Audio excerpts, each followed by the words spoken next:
यमने। जी महाराज। बेटे, तुम्हें इस आश्रम में किसी प्रकार का कोई कष्ट तो नहीं? नहीं महाराज। बहुत अच्छे। बेटे, आज कुछ ब्रह्मचारी आने वाले हैं, उनके रहने खाने की व्यवस्था कर देना। जी ठीक है। बहुत अच्छे।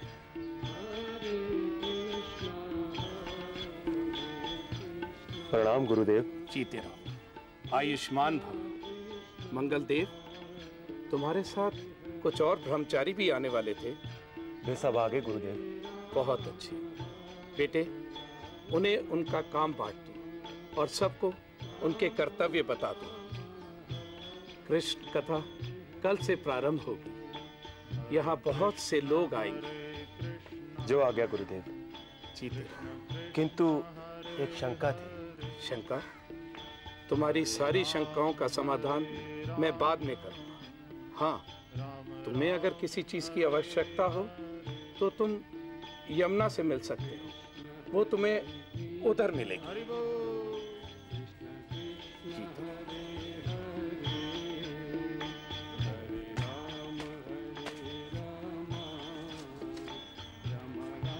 जमुना,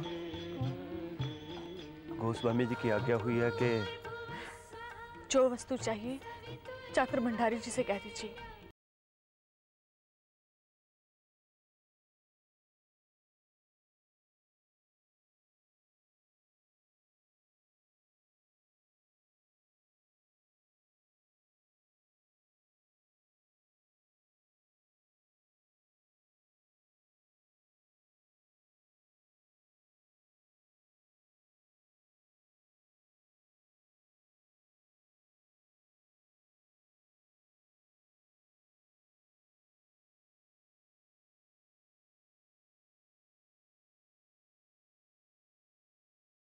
बेटी शांत।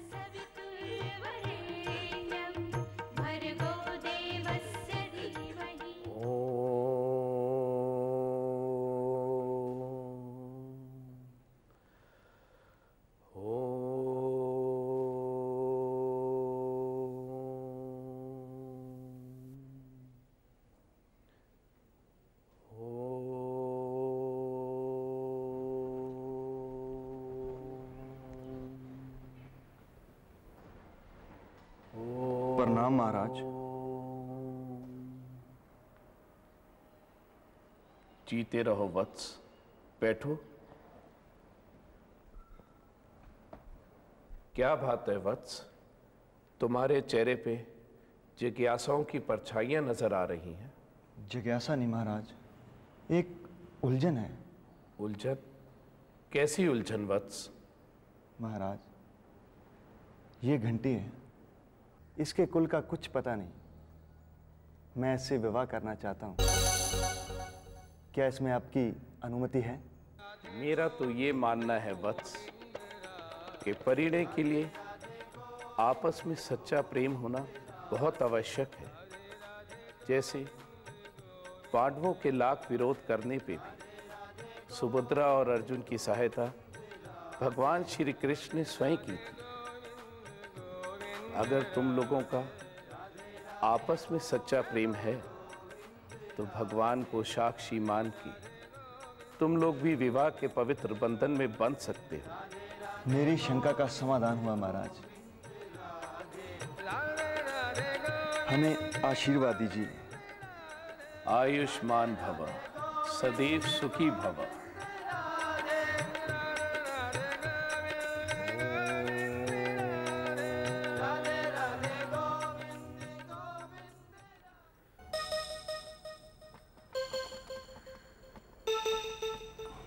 यमुना, तुम क्यों?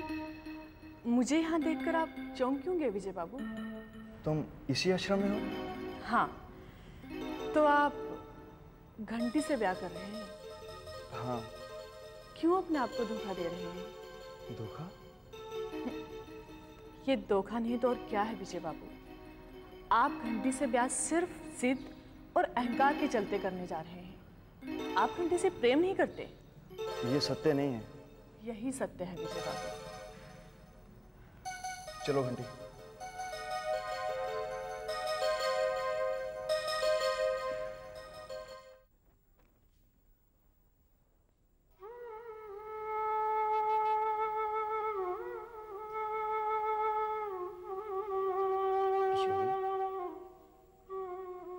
क्या बात है किशोरी, आजकल तुम खोई खोई सी रहती हो, किसके बारे में सोच रही हो? एक पुत्र था मेरा, तुम्हारे मुंह में उसे भी छोड़ दिया। बहुत याद आ रही है बेटे की? माँ हूं ना मैं, क्या याद नहीं आएगी? देख रहा हूं किशोरी कि अब तुम्हें मेरी जरूरत नहीं रही। इस तिरस्कार से तो अच्छा है मैं यह स्थान छोड़कर ही चला जाऊं। अच्छा, क्या सचमुच जाना चाहते हो? हाँ, संसार को तो मैंने छोड़ ही दिया है, फिर सब बातें क्यों कहूं? क्यों झूठ बोलते हो निरंजन? तुमने कब कौन सी वस्तु छोड़ी? तुम्हारे त्याग से अच्छे तो वो भोले भाले माया के जाल में फंसे गृहस्थ हैं। अपनी ओर देखो निरंजन, अपने हृदय में झांक कर पूछो, तुम मुझसे ये बात कह रहे हो?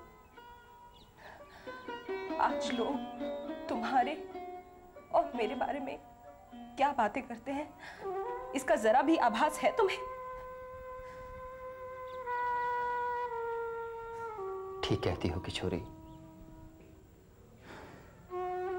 माया के साधारण झटके में एक सच्चे साधु के फंस जाने का, ठगे जाने का लज्जित प्रसंग अब किसी से कहां छिपा है। इसीलिए तो जाना चाहता हूं। हाँ तो जाओ ना, रोका किसने है? किंतु जिसके लिए मैंने सब कुछ छोड़ दिया, उसे तुम्ही ने मुझसे छीन ली। उसे मुझे वापस करके जाओ और फिर करो तपस्या, तब तो फिर महात्मा बन जाओगे। सुना है पुरुष जब तप करता है तब ईश्वर उनके घोर से घोर अपराधों को भी क्षमा कर देते हैं। परंतु मैं ठहरी स्त्री जाति, मेरे भाग्य में ये सुख नहीं।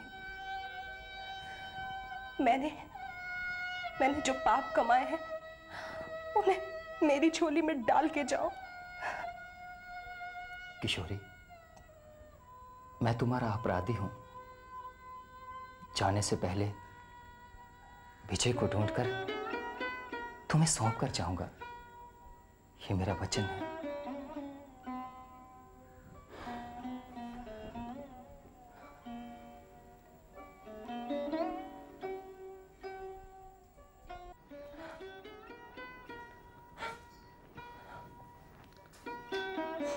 किशोरी, अरे आप, मेरे अहोभाग्य की आपको मेरी सुध आई। कैसी हो किशोरी? जैसे तैसे जीवन के दिन काट रही हूं बस। रो मत। रो नहीं तो और क्या करूं? अगर औरत ना होती, दुर्बल ना होती, तो रोना क्यों पड़ता मुझे? अगर तुम इसलिए रो रही हो कि मैं तुमसे दूर हूं, तो इसका कारण भी तुम ही हो। क्या करूं? अमृतसर है ही इतना दूर कि मिलना असंभव है। असंभव होता तो मैं आता कैसे? जाने दीजिए, आए होंगे आप अपने ही किसी काम से। अब मुझसे मिलने के लिए आने से तो रहे।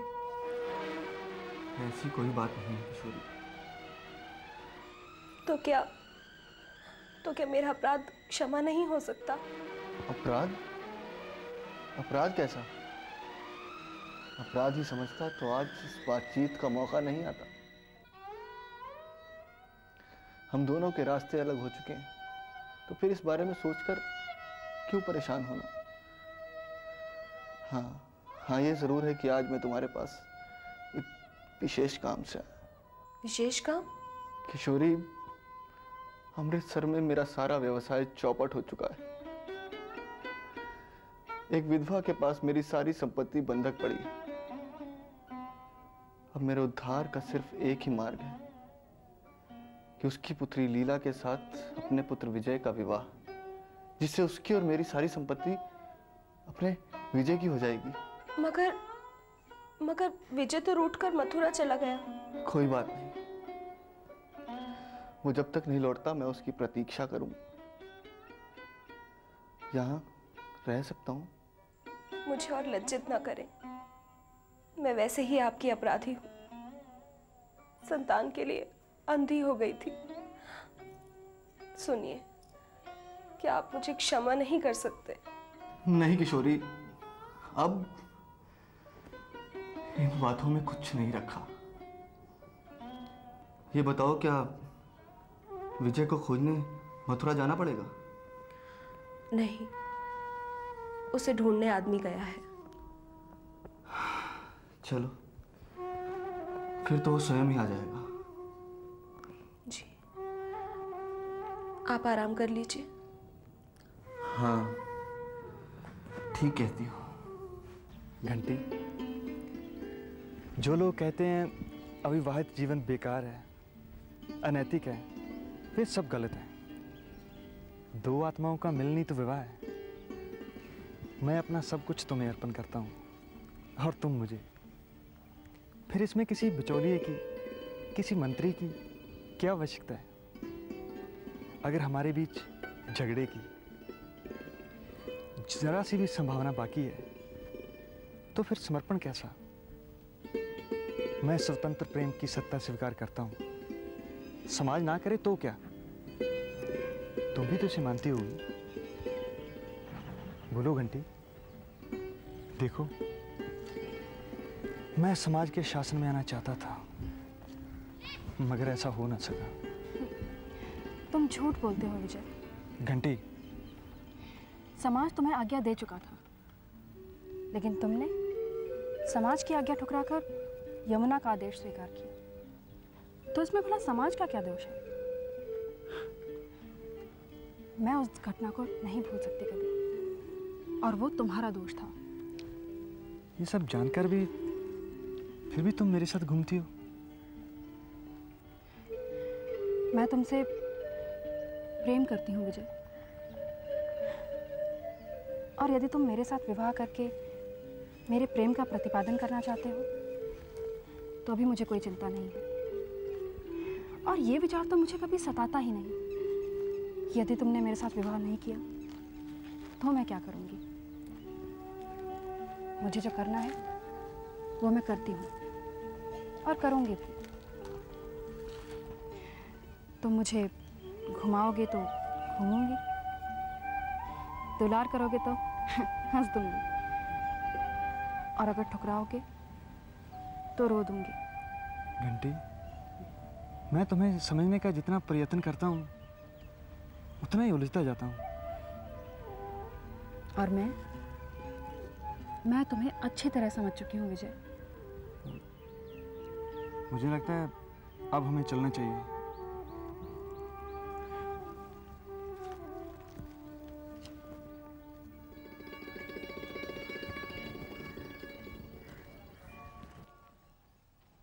बाबू, कौन हो तुम?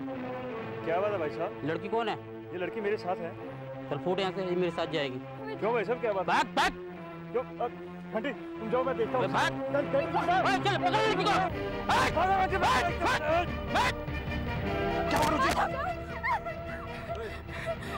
क्या बात है? अच्छा, रोजी का पीछा करता है, मेरी रोजी का पीछा करता है। दौड़ दौड़।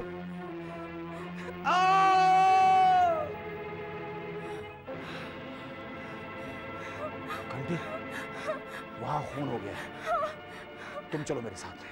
लेकिन विजय, देखो, तुम्हारी चीख की आवाज सुनकर मैं तो आ गया, मैंने तुम्हें बचा लिया। इससे पहले कि पुलिस यहां पर आए तुम मेरे साथ चलो, चलो चलो।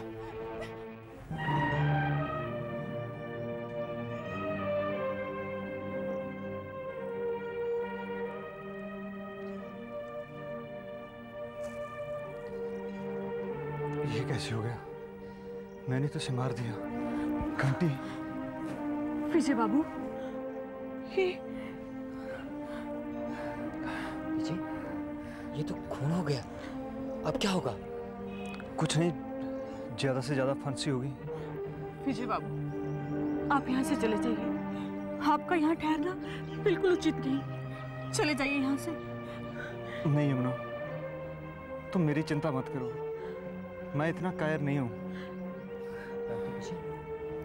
तुम्हारी माँ क्या कहेगी? मेरी बात मानो, थोड़ी देर के लिए यहाँ से चले जाओ, बाद में देखा जाएगा। यमुना भी यही कह रही है और मैं भी यही कह रहा हूँ। ये लड़कपन छोड़ो और भागो यहाँ से। हाँ विजय बाबू, हर अवसर पर लड़कपन अच्छा नहीं होता। आप अभी यहाँ से चले जाइए। चले जाइए यहाँ से।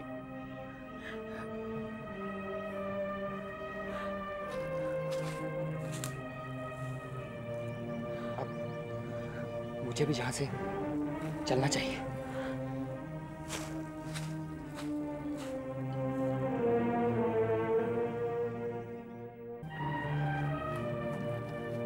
क्या नाम है तुम्हारा? जी, यमुना। ये मारा कैसे? इसने एक स्त्री पर अत्याचार करना चाहा था। फिर ये मारा गया। इसने मारा इसे? जिसका इसने अपराध किया था। कहीं वो स्त्री तुम ही तो नहीं? सिपाही, इसे हिरासत में लो। चलो, अब पंचनामा करता हूँ।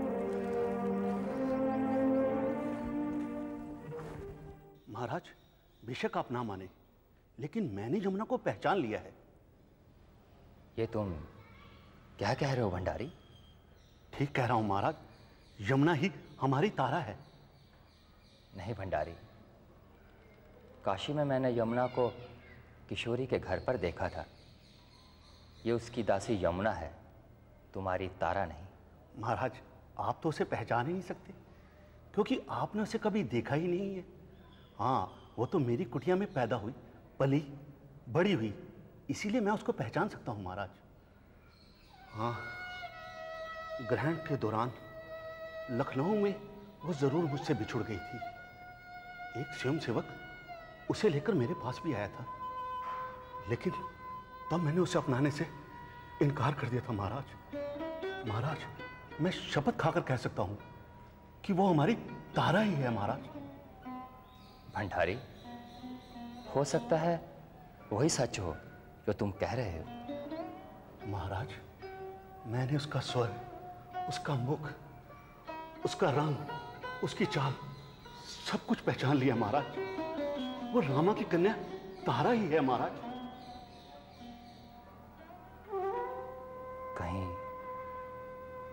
विजय और यमुना मेरी ही संतान?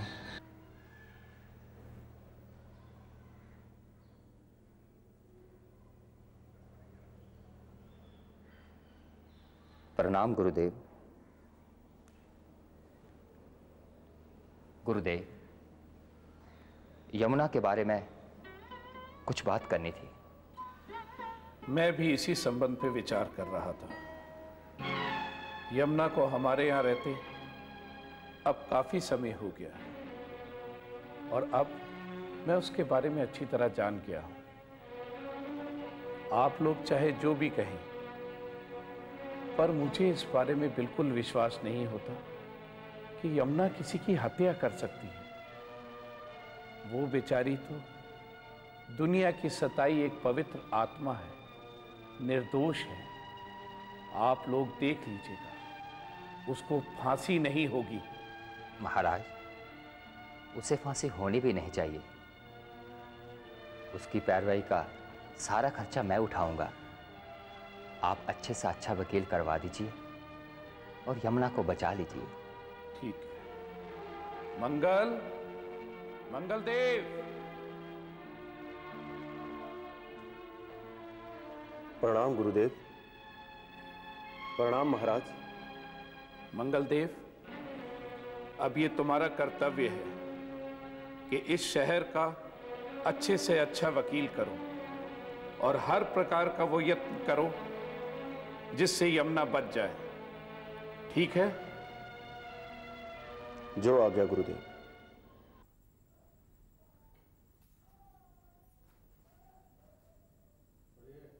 प्यारी किशोरी, ये चिट्ठी तुम्हें बहुत व्यथित मन से लिख रहा हूँ।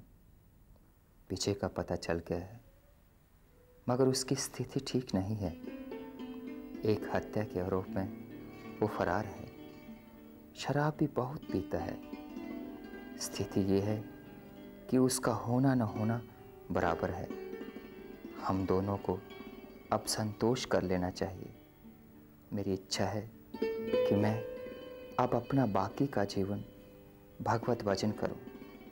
पीछे को अगर हम खोजेंगे तो उसी के लिए संकट पैदा करेंगे। इसीलिए तुम्हारे लिए भी अब संतोष के अलावा और कोई उपाय नहीं। तुम्हारा रंजन।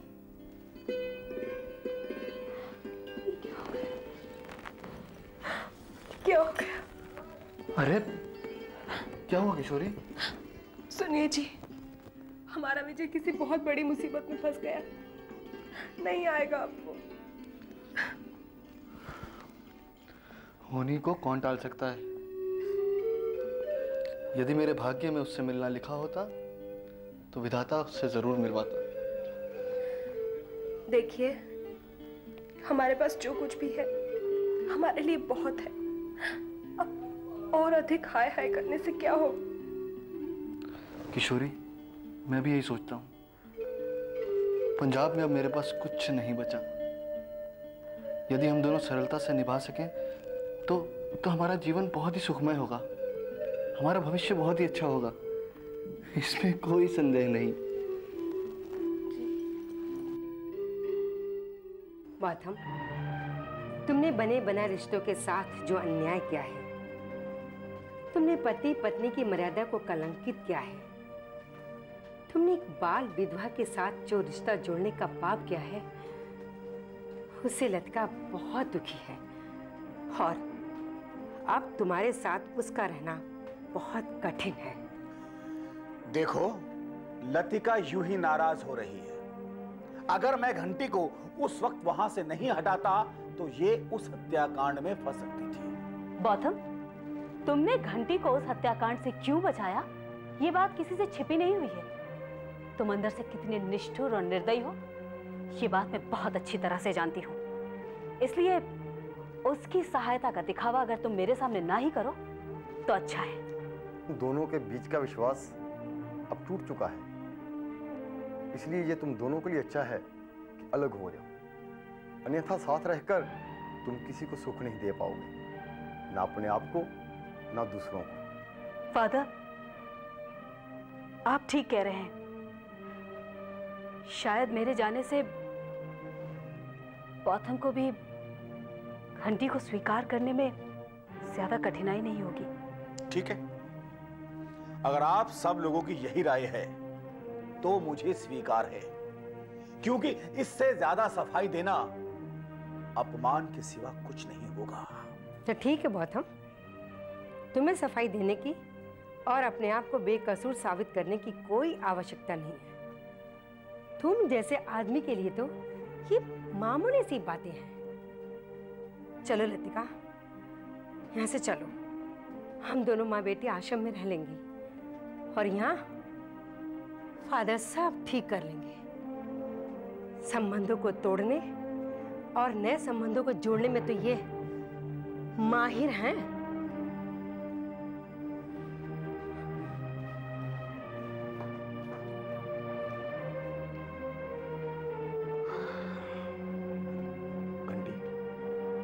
क्या सोच रही हो?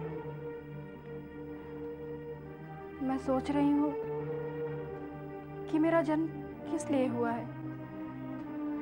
क्या सिर्फ दुख भोगने और दूसरों को दुख देने के लिए? ऐसा नहीं कहते दीदी, तुम मेरे साथ चलो मरियम की शरण में। अब शांति तुम्हें वहीं मिलेगी। नहीं फादर, अब घंटी कहीं नहीं जाएगी। महाराज, आज अदालत में यमुना के मुकदमे का फैसला होना था। अभी तक कोई समाचार नहीं मिला। तुम व्यर्थ चिंता ना करो निरंजन। मंगल देव यमुना के साथ किया है। यमुना के लिए हमने शहर का सबसे उत्तम, सबसे योग्य वकील किया है।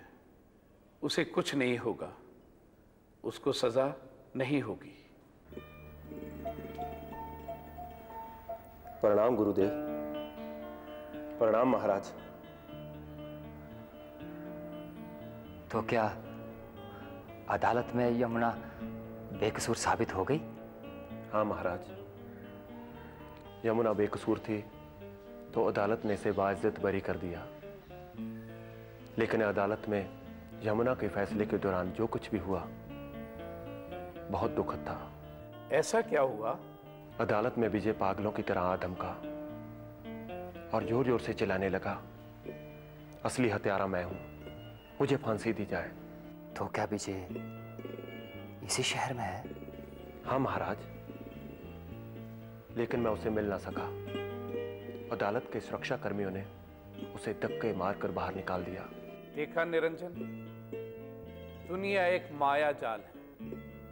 यहाँ किसी भी असंभावनाओं की संभावनाएं बनी रहती है। आज मंगल धन्यवाद का पात्र है। यमुना को छुड़ाने में इसका बड़ा योगदान है। मंगल, मैं तुम्हारा... महाराज, कुछ मत कहिए। यमुना अगर मुझे माफ कर दे तो इससे बड़ा पुरस्कार और मेरे लिए क्या हो सकता है। हाँ बेटी, मंगल ने अब बहुत पश्चाताप कर लिया है। अब तो इसे माफ कर दो।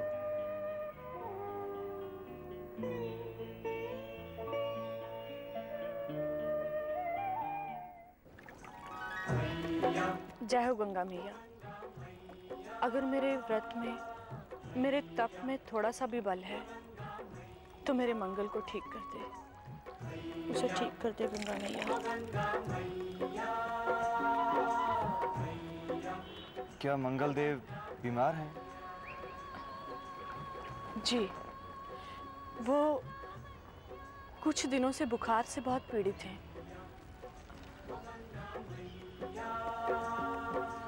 ये तवीज़ उन्हें बांध देना। जी, मैं अभी जाकर उन्हें बांध देती हूँ।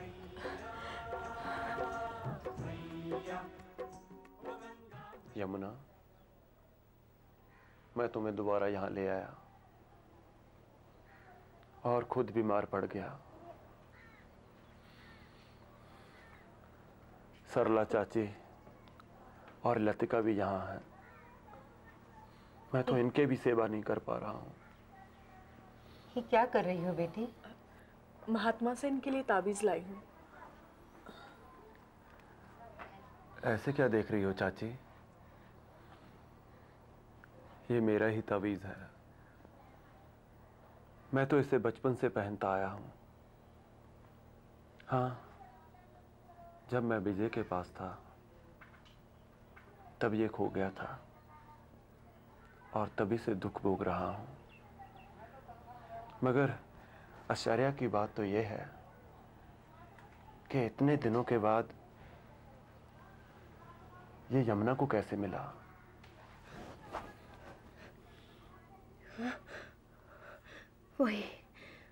वही त्रिकोण मंत्र।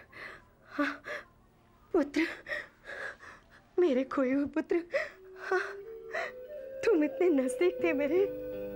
और मैं तुम्हें खोजने में भटकती रही।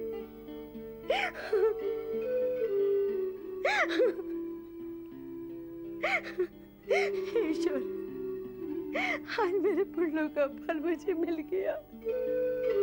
तुम मुझे मिल गए बेटे।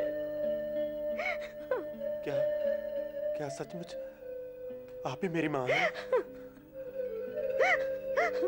बेटे, आज तेरे भाग्य से मेरा खोया हुआ बेटा मुझे मिल गया। माँ, तू मुझे छोड़ के क्यों चली गई? ना बेटा ना, मैं तुझे छोड़ के नहीं गई थी।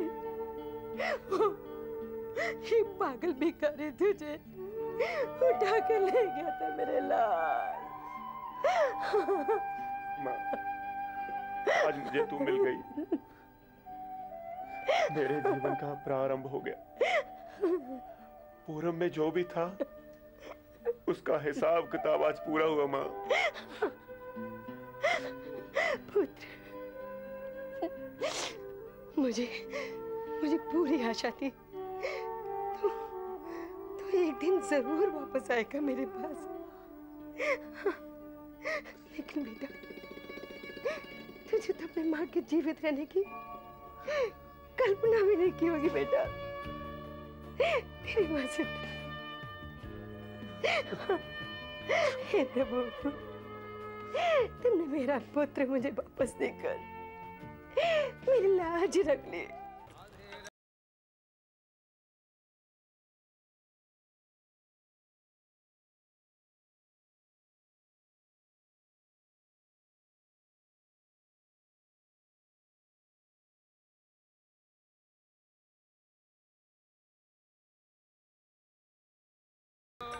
चाची, तुम नंदो चाची ही हो ना? हाँ। और तुम तारा? हाँ चाची, मैं तारा ही हूँ। यही पास में एक आश्रम में रहती हूँ। मगर तुम यहाँ क्या कर रही हो? मैं तीर्थ घूमकर अपने पापों का प्रायश्चित कर रही हूँ बेटी। तुम तो मेरे दुखों की साक्षी हो चाची।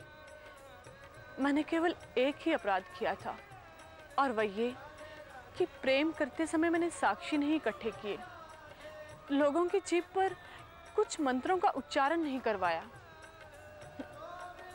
पर मैंने प्रेम किया था ना, इसलिए मुझे उसका जो भी पुरस्कार मिला मैंने स्वीकार कर लिया। बेटी, ये पुरुष भी कितने ढोंगी होते हैं ना। तुम्हारे साथ उस निर्दय मंगल ने जो किया है। उन्हें कुछ न कहो, वो मेरे साथ है। पर मेरा 15 दिन का बच्चा, मैं कितनी निर्दयी हूँ चाची। मैंने उस बच्चे के साथ जो किया उसी का फल मिला है मुझे। रो मत बेटी, तारा वो जीवित है, वो सुखी है। सच कह रही हो चाची? सच बेटी, वो काशी के एक धनी श्रीचंद और किशोरी की गोद ली हुई औलाद है।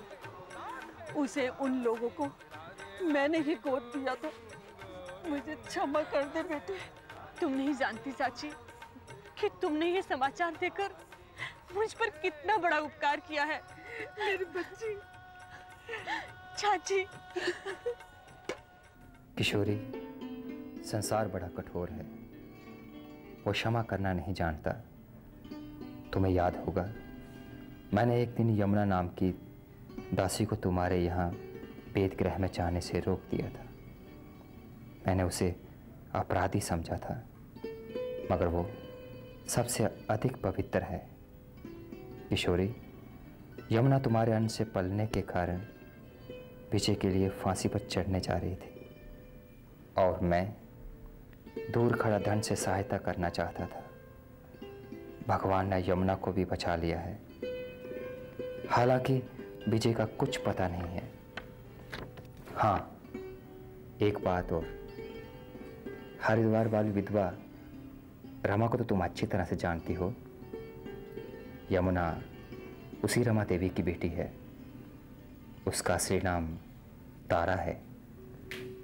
किशोरी, मैंने अपने लिए जीवन में ही प्रलय देखा है, और अब महाप्रलय की आशा में किसी निर्जन कोने में जाना चाहता हूँ, बस। अब किशोरी, वो तुम एक दासी के लिए कह रही थी ना, मोहन की देखभाल के लिए? हाँ, तो क्या मिल गई दासी? हाँ, साथ लाया हूँ। सुनो, अंदर आओ।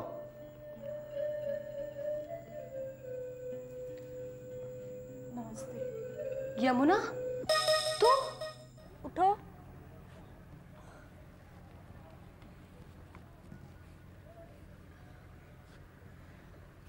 ये लड्डू खा लो। आज मुझे नौकरी मिल गई है। तुम्हें नौकरी कहाँ मिली है बहन? यहाँ के एक बहुत बड़े व्यापारी हैं, श्रीचंद, उन्हीं के घर। तुमने आज मेरे साथ बहुत बड़ा अन्याय किया बहन। तुम विजय हो ना? क्षमा करना भाई, तुम्हारी माँ बहुत बीमार है। क्या तुम उससे मिलना नहीं चाहोगे? माँ बीमार है, देखूंगा बहन। और तूने दोबारा वहाँ नौकरी क्यों की?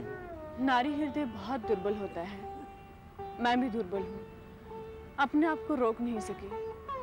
नौकरी तो मुझे कहीं और भी मिल सकती थी, पर शायद तुम नहीं जानते कि किशोरी बहू ने जो बेटा गोद लिया है वो मेरा ही बेटा है, तुम्हारी यमुना बहन का बेटा। खैर, ये कथा मैं फिर तुम्हें सुनाऊंगी। अभी चलो मेरे साथ। हाँ, ये चिट्ठी मुझे निरंजन महाराज ने दी है, तुम्हारी माँ के नाम। इसे बाद में पढ़ लेना। अभी उठो, चलो मेरे साथ। चलो।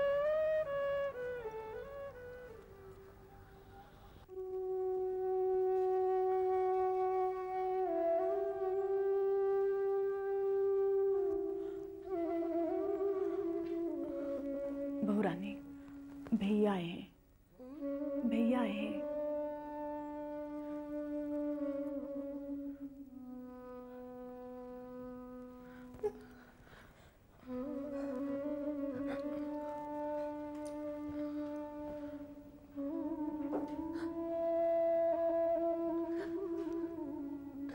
तुम्हें देख लिया माँ, तसल्ली हो गई। मेरे इस दुखमय शरीर को तूने जन्म दिया है। मैं तुम्हारा कर्ज इस जन्म में तो नहीं उतार पाऊंगा। भैया, क्या आप यहाँ नहीं रुक सकते? मेरा यहाँ रुकना अकारत है जमुना। मैं सिवाय दुख के किसी को कुछ नहीं दे सकता। मुझे आज्ञा दो माँ।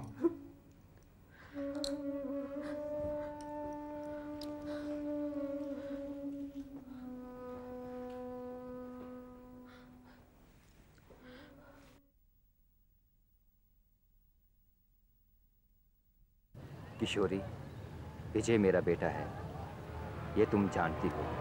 हाँ, किंतु तारा की माँ रमा के साथ मेरे संबंध के विषय में तुम अनभिज्ञ हो सकता है विजय और तारा, तुम्हारी यमुना मेरे अंश ना हो, मगर फिर भी मुझे शंका ही रहती है।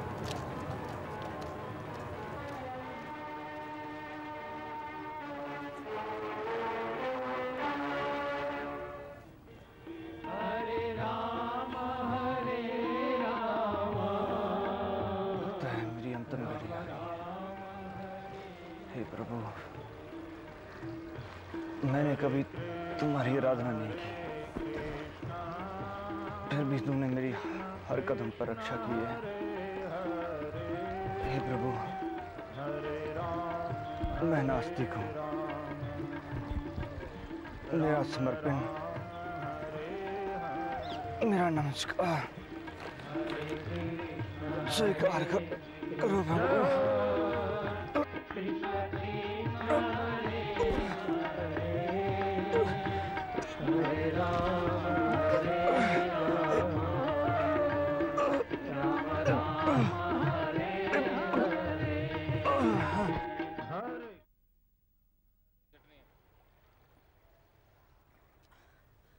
भैया, भैया, भैया, नहीं, भैया, भैया, नहीं भैया, मैं तुम्हारी इस तरह दुर्गति नहीं होने दूंगी। क्या करूं? क्या करूं मैं? क्या करूं भैया? क्या करूं मैं?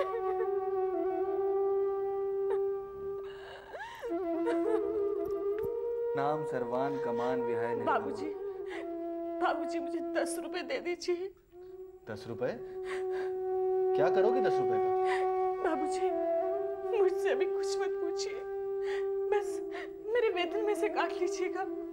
इस समय दे दीजिए बाबूजी, मैं आपका ये ऋण जिंदगी भर नहीं उतार पाऊंगी। मगर पता तो चले बात क्या है। बाबूजी, मेरा भाई था, भीख मांगता था, आज वो मर गया बाबूजी, मर गया। और उसका शव लावारिसों की तरफ पड़ा हुआ है। अगर आप 10 रुपए दे देंगे बाबूजी, तो मैं उसका संस्कार करवा दूंगी। बाबूजी, दाई रो रही है, उसको 10 रुपए दे दीजिए ना। अच्छा, तू कहता है दे। अब सुनो, ये 20 रखो। जीता रहे मेरे लाल, ईश्वर तुझे मेरी भी आयु दे दे, मेरी भी आयु दे दे।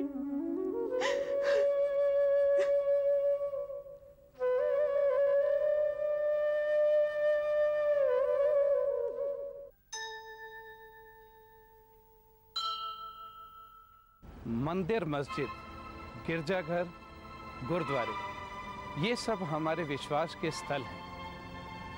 साधु संत, मौलवी, पादरी, ये सब हमारे जीवन को सुंदर और सुखमय बनाने के एक स्रोत है। पूजा अर्चना एक विचारधारा है जो श्रद्धा के आयाम है। मानव जाति में ये अंदर से ही जागृत होते हैं। साधु बनना कोई प्रक्रिया नहीं है, ये अंदर से जागरण है, विश्वास में उपजी हुई श्रद्धा है। और जब ये नहीं होते तो श्रद्धा का स्थल कलंकित हो जाता है, जर्जर हो जाता है, कंकाल हो जाता है। निरंजन को साधु बनाना एक प्रक्रिया थी, इसीलिए निरंजन ना साधु बन सका, ना ही संसारिक आदमी बन सका। जब उसने किशोरी को पहली दफा देखा तो उसको उसके बचपन का प्यार उमड़ आया और वो अपने साधु के धर्म को भूल बैठा। उसका परिणाम ये हुआ कि उसका परिवार और उसका धर्म दोनों कलंकित हुए, उनकी निर्मम हत्या हुई और इसका असर उनकी आने वाली पीढ़ियों तक पड़ा। विजय श्रद्धा, आस्था, पूजा और धर्म में ही उलझता रहा और चिता को समर्पित हुआ। पारिवारिक जीवन की समस्याएं, उनके उपभोग, उनकी सुविधाएं, उनका व्यवहार जब हम धर्म स्थलों में करते हैं तो धर्म स्थलों में सब का सब कंकाल हो जाता है। अपनी मिट्टी अपने लोग। तुसी देख रहे हो रंग पंजाबी।